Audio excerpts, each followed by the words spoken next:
মহেশতলায় তুলকালাম পরিস্থিতি, দুই ব্যবসায়ী সংগঠনের দ্বন্দ্বে দফায় দফায় উত্তপ্ত হয়ে ওঠে মহেশতলা। পুলিশের সঙ্গে ধস্তাধস্তি, ইট বৃষ্টিতে মাথা ফাটলো কয়েকজনের, একাধিক দোকানে ভাঙচুর, বাইকে আগুন দুষ্কৃতীদের। পুলিশকে লক্ষ্য করে ইট বৃষ্টি, পাল্টা পুলিশের লাঠিচার্জ, একের পর এক গাড়ি ভাঙচুর, বাড়িতেও হামলা। রবীন্দ্রনগর থানার সামনেই পুলিশের গাড়িতে হামলা, বেশ কয়েকজন পুলিশ কর্মী আহত হয়েছেন এই ঘটনায়। এই মুহূর্তের কি পরিস্থিতি আমরা জানবো। ঘটনাস্থল থেকে দুই প্রতিনিধি রয়েছেন আমাদের সঙ্গে, রয়েছেন আমাদের প্রতিনিধি রণয় তিওয়ারি এবং রয়েছেন বিক্রম দাস। আমি শুরুতেই একটু রণয়ের কাছে যাব। রণয়, বিকেল থেকেই যখন তোমার সঙ্গে কথা হচ্ছিল, উত্তপ্ত পরিস্থিতি হয়ে ওঠে ওই এলাকায়, স্থানীয় বাসিন্দারা তারা আতঙ্কে রয়েছেন। এখনকার ছবিটা তোমার কাছ থেকে জানতে চাইবো।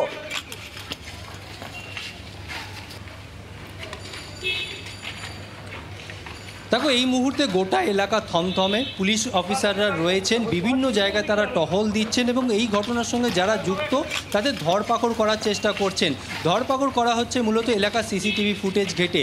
আমি একবার সেই ছবিটা দেখাবো, অর্থাৎ রবীন্দ্রনগর থানার যে জায়গাকে কেন্দ্র করে ঘটনার সূত্রপাত। এই যে রবীন্দ্রনগর থানার সামনে ঢিলছোড়া দূরত্বে এই যে তুমি জায়গাটা দেখতে পাচ্ছ, এখানে একটা ফলের দোকান বসতো। সেই ফলের দোকান বসাকে কেন্দ্র করেই কিন্তু ঘটনার সূত্রপাত এবং দুই গোষ্ঠীর মধ্যে ঝামেলা, এবং সেই ঝামেলা পরবর্তীকালে বড় আকারে ধারণ করে, এমনটাই কিন্তু পুলিশ সূত্রে জানা যাচ্ছে। আমি যদি একবার বাইরের ছবিটা তোমাকে দেখাই, কারণ সকাল 11টা নাগাদ এই ঘটনার সূত্রপাত, অর্থাৎ ঘটনা শুরু হয়, সেখানে ঝামেলা শুরু হয় এবং সেই ঝামেলা মুহূর্তের মধ্যে ছড়িয়ে পড়ে গোটা এলাকা। রবীন্দ্রনগর থানা এলাকার আশপাশে যে এলাকা, অর্থাৎ মহেশতলা পুরসভার 7 নম্বর ওয়ার্ডের মধ্যে পড়ে এবং থানা লাগোয়া যে সমস্ত দোকানপাট রয়েছে সেই সমস্ত দোকানেও কিন্তু ভাঙচুর চালানো হয় বলেও অভিযোগ। এখনও তুমি দেখতে পাচ্ছ এই যে ভ্যান রিক্সা দেখা যাচ্ছে এবং দোকানের জিনিসপত্র সেইগুলো কিন্তু এইভাবে ছড়ানো ছিটানো অবস্থায় রয়েছে। শুধু তাই নয়, এবং সামনে যে দোকান, সেই দোকানের সামনেও মুড়ি মুড়কির মতন ইট রাস্তার মধ্যে ছড়িয়ে ছিটিয়ে পড়ে রয়েছে। এই ছবি দেখলেই তুমি বুঝতে পারবে যে কতটা ভয়াবহতা সেই সময়, অর্থাৎ এলাকার বাসিন্দারা যারা ছিলেন তারা কিন্তু রীতিমতো আতঙ্কে ছোটাছুটি করে পালাতে থাকেন। শুধু তাই নয়, যে সমস্ত থানার অফিসাররা ছিলেন তাদেরকে লক্ষ্য করে রীতিমতো ইট ছুঁড়ে মারধর করা হয় বলেও অভিযোগ। এমনকি পুলিশের যে জিপ, সেই গাড়িতেও ভাঙচুর চালানো হয়। এই মুহূর্তে তুমি ছবিটা দেখতে পাচ্ছ, রাতের ছবি, অর্থাৎ একের পর এক পুলিশ ফোর্স বিভিন্ন জায়গায় তারা টহল দিচ্ছে এবং একের পর এক পুলিশের জিপ এখানে রয়েছে, উচ্চপদস্থ আধিকারিক অর্থাৎ আইপিএস অফিসার তারাও রয়েছেন। আমি আরও একবার ছবিটা দেখাবো। রাস্তায় তুমি দেখতে পাচ্ছ এইভাবে ছড়িয়ে ছিটিয়ে কাঁচের টুকরো পড়ে রয়েছে, অর্থাৎ কীভাবে ভাঙচুর চালানো হয়েছে। সামনে যে বাড়িটা রয়েছে, একবার ক্যামেরা পার্সনকে বলবো, যেহেতু এখন অন্ধকার, যতটা দেখানো সম্ভব, সামনে যে দোতলা বাড়ি, সেই বাড়ির সামনের দিকে যে জানালা, সেই জানালার কাঁচ পর্যন্ত ভেঙে চুরমার করে দেওয়া হয়েছে। শুধু তাই নয়, আরও একবার যদি আমি তোমাকে ছবিটা দেখাই, সামনে তুমি দেখতে পাচ্ছ পুলিশের একটা জিপ রাখা রয়েছে। সামনের দিকে দেখলে মনে হবে না যে পুলিশের গাড়িটা ভাঙা হয়েছে। পেছন দিকের ছবিটা দেখাবো, তুমি দেখতে পাচ্ছ গাড়ির পেছন দিকের সেই কাঁচ পুরো ভেঙে চুরমার করে দেওয়া হয়েছে। জিনিসপত্র রয়েছে, সেখান থেকে কিছু খোয়া গিয়েছে কিনা সেটা তদন্তের বিষয়। পুলিশ কর্মীরা পুরো ঘটনার তদন্ত করছেন। এই যে এলাকাটা তুমি দেখতে পাচ্ছ, এই এলাকাটা কিন্তু পুরোটাই পাহাড়পুর অর্থাৎ ফটক বাজারের দিকে গেছে। শুধু তাই নয়, আগ্রা ফটক বাজার রয়েছে রবীন্দ্রনগর থানার ঠিক পেছন দিকে, সেখানেও কিন্তু বাজারে কিন্তু ভাঙচুর চালানো হয়েছে, অর্থাৎ রীতিমতো তাণ্ডব চালানো রয়েছে। আরও একটা পুলিশের গাড়ি তুমি দেখতে পাচ্ছ, বড় জিপ অর্থাৎ ভ্যান, সেই ভ্যানেও কিন্তু এইভাবে ভাঙচুর চালানো হয়েছে। কিভাবে কাঁচ ভাঙচুর হয়েছে তুমি দেখতে পাচ্ছ। আমি যদি সামনের দিকে দেখাই, অর্থাৎ এই যে গাড়ি, এই গাড়ি লক্ষ্য করে কিন্তু এইভাবে ইট পাটকেল ছোড়া হয়েছে। এলাকার বাসিন্দারা যারা বলছেন, তারা সেই সময় কারোর দোকান খোলা ছিল, কেউ রাস্তা থেকে হেঁটে যাচ্ছিলেন বাড়ির দিকে, তাদেরকে পর্যন্ত মারধর করা হয়েছে, তাদের চোট লেগেছে, তারা এতটাই আতঙ্কিত যে তারা রাস্তায় পর্যন্ত বেরোতে পারছেন না। আমি যদি আরও একবার ছবিটা তোমাকে দেখাই, এই যে এলাকা, থানার ঢিল ছোড়া দূরত্বে কিভাবে এত বড় ঘটনা ঘটে গেল, সেটাই কিন্তু এখন প্রশ্ন এবং একই সঙ্গে পুলিশকেও ভাবাচ্ছে। যদিও এই ঘটনার তদন্ত শুরু করেছেন পুলিশ কর্তারা, একাধিক ধারায় মামলা দায়ের হচ্ছে, পুলিশের তরফে সুমোটো মামলা দায়ের হতে চলেছে এবং এই ঘটনায় বেশ কয়েকজনকে ধরপাকড় পর্যন্ত করা হয়েছে। এই ঘটনার মাথা কারা, কাদের জন্য এই ঘটনা এত বড় আকার ধারণ করেছে, কোন রাজনৈতিক এই এলাকায় ঘটলো, তাও আবার রবীন্দ্রনগর থানার একেবারে ঢিল ছোড়া দূরত্বে, সেটাই এই মুহূর্তে পুলিশ জানার চেষ্টা করছে। রনয়, তুমি আমাদের সঙ্গে থাকো, তোমার মাধ্যমে ছবি আমরা পরবর্তীতেও দেখতে থাকবো। এই মুহূর্তে ঘটনার সময় কাটে সিসিটিভি ফুটেজও আপনাদের সামনে তুলে ধরছি এবং অতিরিক্ত পুলিশ এলাকায় মোতায়েন করা হয়েছে, সেই ছবিও আপনারা দেখতে পাচ্ছেন। এবং এই ছবি দেখতে দেখতেই আপনাদের শোনাবো রাজ্যের মন্ত্রী ফিরহাদ হাকিম, তিনি কি বলেছেন মহেশতলার ঘটনা নিয়ে, শুনুন।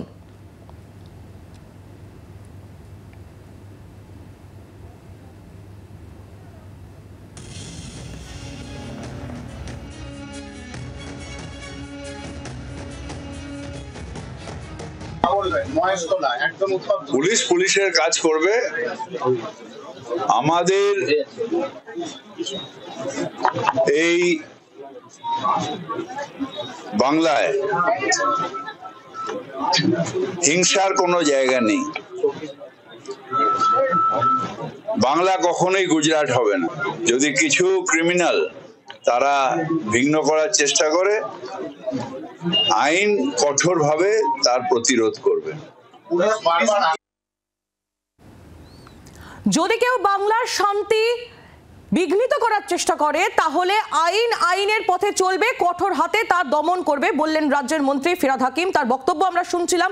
সরাসরি আবারও একবার মহেশতলা এলাকার দিকেই নজর রাখি। আমাদের প্রতিনিধি বিক্রম দাস আমাদের সঙ্গে রয়েছেন সরাসরি আমাদের সঙ্গে।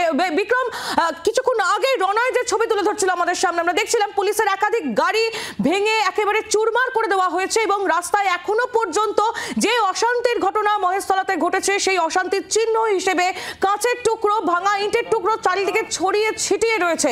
অতিরিক্ত পরিমাণে পুলিশ ইতিমধ্যে এলাকায় মোতায়েন করা রয়েছে। তোমার কাছে আর কি আপডেট রয়েছে বিক্রম? সবার আগে তোমাকে ভয় এবং আতঙ্কের ছবিটা দেখাবো। তুমি দেখতে পাচ্ছ যে এই মুহূর্তে আমি রবীন্দ্রনগর থানার অদূরেই দাঁড়িয়ে আছি, যেখানে কার্যত মহিলারা দেখতে পাচ্ছি বাইরে বসে আছেন। একজন মহিলা, তিনি তার দোকান পর্যন্ত ভাঙচুর করা হয়েছে, দোকানে যতটুকু যা সম্বল ছিল সেগুলি তিনি কোনো রকমভাবে নিয়ে আসতে সক্ষম হয়েছেন। আমি সরাসরি তার কাছ থেকে জানতে চাইবো যে কি পরিস্থিতি তৈরি হয়েছিল, কেন আপনারা এই মুহূর্তে এখন বাড়ির বাইরে বসে আছেন? আমাদের হঠাৎ করে দুপুর এত এসছে ঝাঁকে ঝাঁকে যে আমাদের দোকানটাও বন্ধ করতে পারি না, যা করে চলে গেছি ভয়েতে। আমার তাও তো ভাঙচুর করেছে, তালা টালা দরজায় লাতি টাতি মেরে ভেঙে নাড়ি চাড়ি দিয়েছে। আমরা এখন তো ভয়েতে কাঁপছি, এখন আমরা পেটে ভাতও যায় না আমাদের, এখন আমরা এই রাস্তায় বসে আছি। যখন এই ঘটনা ঘটছিল তখন পুলিশ কোথায় ছিল? সামনেই তো থানা, 100 মিটার দূরে থানা। আসেনি পুলিশ, একদম আসেনি পুলিশ আসে না। যখন ঝামেলা একদম পুলিশ ছিল না, সব ঝামেলা আমরা ভয়েতে তো কি করবো, বাইরে আমরা তো মেয়েছেন আসেনি, বেরোয়নি পুলিশ। আমরা ভেতরে ঢুকে গেছি, কি করবো আমরা, যা করে প্রাণের ভয়ে ভেতরে ঢুকে গেছি। বড় বড় ইট পাথর বাঁশ কাঠ সব ছুটছে, আমরা দাঁড়াতে পারি? আমরা ভয়েতে সব ভয় বাচ্চা কাচ্চা নিয়ে ঢুকে গেছি। এখনো কি নিরাপদ বোধ করছেন? না, এখনো আমরা রাতে থাকবে কি করে সেইটাই ভাবছি। আমরা ভাবছি রাতে কি হতে পারে, এখনো সেই চিন্তা করে রাস্তায় বসে। হ্যাঁ, নিরাপদ বোধ করছেন এখনো? পুলিশ তো প্রচুর রয়েছে। ভয়ে আছি। থাক, পুলিশ থাকলে কিছু করতে পারবে না, আমাদেরকে ভয়ে ভয়ে থাকতে হবে। আচ্ছা, এরা কারা? এরা কি এখানকার লোক, স্থানীয় বাসিন্দারা, যারা এরকম হামলা চালালো, আক্রমণ করলো, ভাঙচুর করলো, তাণ্ডব চালালো? সেইটাই তো হচ্ছে কথা। কেউ হঠাৎ করে এসেছে, আমরা কি করবো, হঠাৎ এসেছে, আমরা সব ভয়ে ঢুকে গেছি। এখন আমরা এই বাইরে এখন ঠান্ডা আছে বলে এখন বেরিয়েছি একটু, রাতে কি হবে বলতে পারছি না। একেবারে এই মহিলাদের চোখে মুখে আতঙ্কের ছাপ দেখতে পাচ্ছ, তাদের কথাবার্তাও কিন্তু আতঙ্কের কথা উঠে আসছে। আমি একবার ছবিটা দেখাবো, তুমি দেখতে পাচ্ছ কিরকম ভাঙচুর চালানো হয়েছিল। কারণ যে কি রাস্তা দিয়ে আমি হেঁটে যাচ্ছি, সন্তোষপুর নিউ রোড, এই 5 কিলোমিটার জুড়ে কিন্তু এই তাণ্ডব চলে, যেখানে পুলিশের একের পর এক গাড়ি ভাঙচুর করা হয়, যে সমস্ত গাড়িগুলো ছিল সব ভাঙচুর করা হয়। এবং এই মুহূর্তে আমি দেখতে পাচ্ছি একটা ডায়াগনস্টিক সেন্টার, তা কার্যত ভেঙে কিন্তু গুড়িয়ে দেওয়া হয়েছে। সেই ছবি দেখতে পাচ্ছি যেখানে আমরা একেবারে সমস্ত দেখা যাচ্ছে যে ভাঙচুর হয়েছে, কিভাবে পাথর বৃষ্টি হয়েছে সেই ছবি কিন্তু এই মুহূর্তে দেখা যাচ্ছে।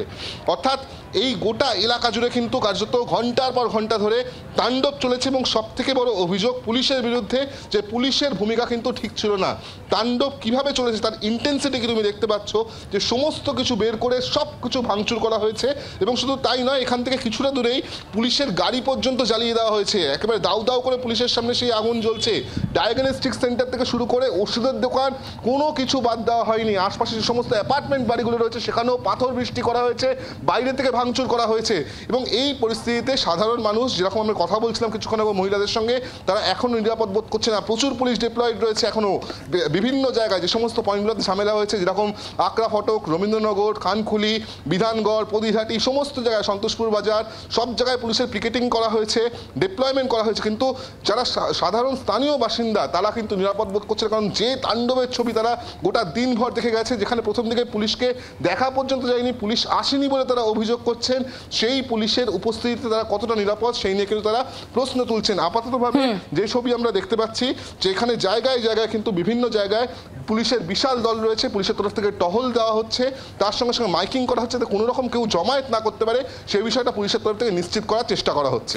একেবারে বিক্রম, তোমার মাধ্যমে সেই ছবি আমরা দেখতে পাচ্ছি। বিক্রম, রনয়, তোমরা দুজনেই আমাদের সঙ্গে থাকো। মহেশতলা থেকে আমাদের প্রতিনিধিরা আপনাদের সামনে একেবারে সেই মুহূর্তের ছবি তুলে ধরছে এবং তারা দেখাচ্ছে যে ঘটনা মহেশতলায় ঘটেছে আজ, দুই ব্যবসায়ী সংগঠনের দ্বন্দ্বে দফায় দফায় সেখানে উত্তপ্ত পরিস্থিতির সৃষ্টি হয় এবং পুলিশ সেখানে গিয়ে পৌঁছয়।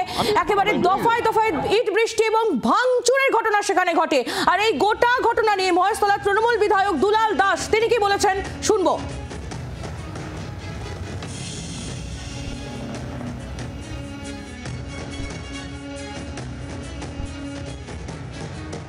নিয়ে বলছি, উদ্দেশ্য প্রণোদিতভাবে এই গন্ডগোলটাকে তৈরি করা হয়েছে।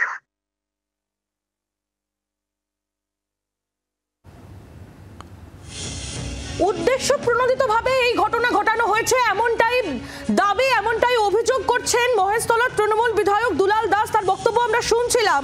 মহেশতলায় যে তুলকালামের ঘটনা, সেই ঘটনার ছবি আপনারা এই মুহূর্তে দেখছেন। দুই ব্যবসায়ী সংগঠনের দ্বন্দ্বে দফায় দফায় উত্তপ্ত হয়ে ওঠে মহেশতলা এবং সেই সময়কার, যে সময় এই অশান্তির ঘটনা চলছিল, নির্বিচারে ভাঙচুর চলছিল, সেই সময়কার সিসিটিভি ফুটেজ এই মুহূর্তে আপনারা দেখতে পাচ্ছেন। দুটি সিসিটিভি ফুটেজ আমরা আপনাদের সামনে তুলে ধরছি একেবারে এক্সক্লুসিভলি। 24 ঘন্টার পর্দায় আপনারা দেখছেন কিভাবে এই দুষ্কৃতী বাহিনী তারা মহেশতলার এই গোটা এলাকায় তাণ্ডব চালিয়েছে। আপনাদের শোনাবো এই ঘটনায় রাজনৈতিক প্রতিক্রিয়া উঠে আসছে। তৃণমূল কংগ্রেস নেতা কুণাল ঘোষ এবং রাজ্যের বিরোধী দলনেতা শুভেন্দু অধিকারী তারা কি বলছেন এই ঘটনায় শুনুন। The Mohestala Metia Buruj, Rabindranagar police area. The Hindus are tortured, Hindu shops and houses looted, and police also injured. Several police personnel injured, multiple number of cars vandalized, but police did not work. They should deploy paramilitary forces to save the police forces and Hindu. The common police forces and the Hindu people not safe in Bengal under the leadership of Mamata Banerjee. যে কোনো ধরনের যে কোনো ঘটনা যেটার সঙ্গে রাজনীতির কোনো সম্পর্ক নেই, যেটার সঙ্গে অন্য কিছুর কোনো সম্পর্ক নেই, চেষ্টা করে সেই জায়গাটা একটা নির্দিষ্ট ন্যারেটিভের নির্দিষ্ট রং লাগিয়ে দেওয়া হয়, প্ররোচনামূলক বিবৃতি দেওয়া হয়, এগুলো ঠিক নয়। কোনো এলাকায় কোনো কারুর মধ্যে কোনো মতপার্থক্য হতে পারে, কোথাও একটা সংঘাত হতে পারে, সেটাকে একটা একদম প্রভোগ করার মতো কোনো স্টেটমেন্ট দিয়ে সেটাকে অ্যাগ্রোভেট করাবার চেষ্টা করা বা সেটাকে একটা সাম্প্রদায়িক প্ররোচনা রূপ দেওয়া, এগুলো কোনো মতে সমর্থন করা যায় না। ইতিমধ্যেই রাজনৈতিক আকচাকচে শুরু হয়ে গিয়েছে। রাজ্যের বিরোধী দলনেতা শুভেন্দু অধিকারী তিনি এই ঘটনায় তীব্র প্রতিক্রিয়া জানিয়েছেন, সেই ছবিও তুলে ধরছিলাম আপনাদের সামনে, তার বক্তব্য শোনালাম। এবং কুণাল ঘোষ তৃণমূল কংগ্রেস নেতা তিনিও বললেন যে যারা এই ঘটনা ঘটিয়েছে তাদের বিরুদ্ধে অবশ্যই ব্যবস্থা নেওয়া হবে এবং পুলিশ যথাযথ ব্যবস্থা নিচ্ছে।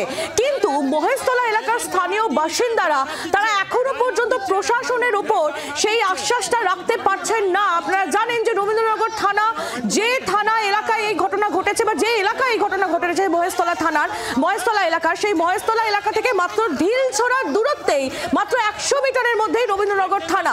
আর যে এলাকায় থানা রয়েছে সেই এলাকায় যদি এমন তাণ্ডব ঘটে তাহলে কিভাবে পুলিশ প্রশাসনে আশ্বাস রাখবে স্থানীয় বাসিন্দারা, এই প্রশ্ন তারা এই মুহূর্তে তুলছেন। সরাসরি আরো একবার মহেশতলার দিকে নজর রাখবো। আমাদের প্রতিনিধি রনয় তিওয়ারি রয়েছেন আমাদের সঙ্গে সরাসরি। রনয়, ইতিমধ্যে স্থানীয় বাসিন্দাদের বক্তব্য তোমার এবং বিক্রমের মাধ্যমে আমরা একাধিকবার শুনলাম। তারা বারবার এটাই বলছেন যে তারা এখনো আতঙ্কিত, তারা তাদের এই আতঙ্ক কিভাবে কাটাবেন এবং কিভাবে তারা স্বাভাবিক জনজীবনে ফিরবেন সেটা এখনো তারা বুঝেই উঠতে পারছেন না।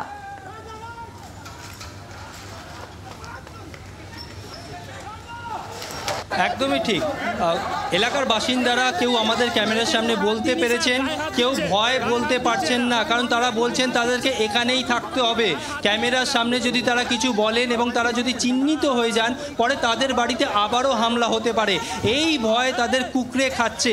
যদিও পুলিশ প্রশাসন, গোটা পুলিশ কর্মীরা বিভিন্ন জায়গায় তল্লাশি চালাচ্ছে। সবথেকে বেশি ক্ষতিগ্রস্ত হয়েছে থানার পেছনে, অর্থাৎ রবীন্দ্রনগর থানার ঠিক পেছনে যে বাজার রয়েছে, আকরা ফটক বাজার, সেই বাজারের ব্যবসায়ীরা। কারণ ব্যবসায়ীরা বলছেন যখন বেলার দিকে তারা ব্যবসাপত্র তাদের বিক্রি বাটা করছিলেন, আচমকা একদল মব অর্থাৎ কয়েকশো লোক তারা কিন্তু রীতিমতো তেড়ে আসে, ইট পাটকেল ছুটতে শুরু করে তাদের লক্ষ্য করে, তাদের দোকানে পর্যন্ত ভাঙচুর চালায়। তারা ব্যবসায়ীরা যে যার দোকান ছেড়ে সেখান থেকে পালাতে শুরু করে, ভয় আতঙ্কে ছোটাছুটি শুরু করে দেয়। পরে যখন পুলিশের ফোর্স একটা আসে বাজারে, তখন তারা এসে দেখেন যে তাদের দোকান বাজার সম্পূর্ণ ভাঙচুর হয়ে রাস্তায় ছড়িয়ে ছিটিয়ে পড়ে রয়েছে। তাদের যে আনাজ, সেই আনাজ রাস্তায় গড়াগড়ি হচ্ছে। শুধু তাই নয়, দোকানে যে মালপত্র, সেই মালপত্র পর্যন্ত লুটপাট হয়েছে, এমনটাই অভিযোগ। এবং স্বাভাবিকভাবে এই ঘটনার পর তারা যথেষ্ট আতঙ্কে রয়েছেন, যদিও এলাকায় রয়েছে বিশাল পুলিশ বাহিনী। নজর রাখো বিক্রম, রণয়, তোমাদের দুজনকেই ধন্যবাদ। বাংলার আওয়াজ, বাঙালির আবেগ, জি 24 ঘন্টা।